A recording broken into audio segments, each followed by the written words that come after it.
I mean, this is the core point of Bitcoin. And I know this is why I'm so passionate about my work. I think you share that passion with me. And the thought experiment, because clearly Bitcoin is something so radically new, we struggle to describe it through historical analogy. One of the most prevalent of which being gold. But we do hit this point of, oh, well, there were still wars on the gold standard. So what's the difference?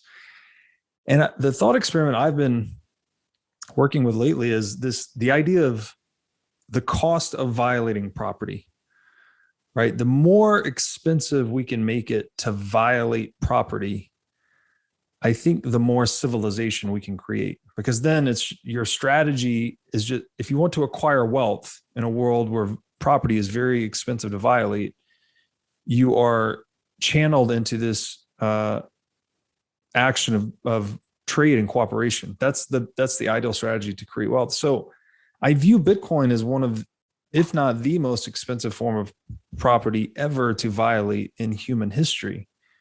And this is very important. Like, there's a quote by Ayn Rand. She says, the right to life is the source of all rights, and the right to property is their only implementation. Without property rights, no other rights are possible.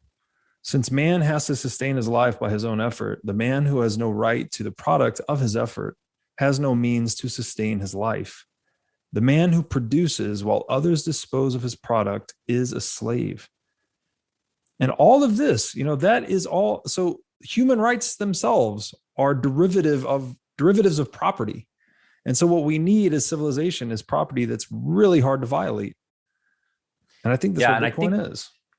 yeah, and what's interesting again is like I think it's rare that let's say the Bitcoin community, probably your audience, even let's say people who are libertarian, it's rare that they would be able to find value in historical analysis of someone who's probably, let's say, a Marxist or at least socialist. Mm-hmm.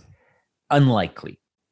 However, I think, again, what I'm basically saying here is some of these socialist kind of thinkers were really, really good at describing how, kind of like, to be concise about it, how fiat money kind of screwed up foreign policy and the Yeah. global state of affairs. Like, if you look at Graeber, if you Yeah. look at Hudson, like, they're amazing. Like, it's amazing to read their work. It just resonates with me as someone who's been thinking a lot about, let's say, all the things you just mentioned, right? Mm-hmm. And it's like we're in this eternal struggle of like free market people thinking business was peaceful unless governments corrupted them, and socialists thinking governments were peaceful unless businesses corrupted them, right? So we Right. kind of have this age-old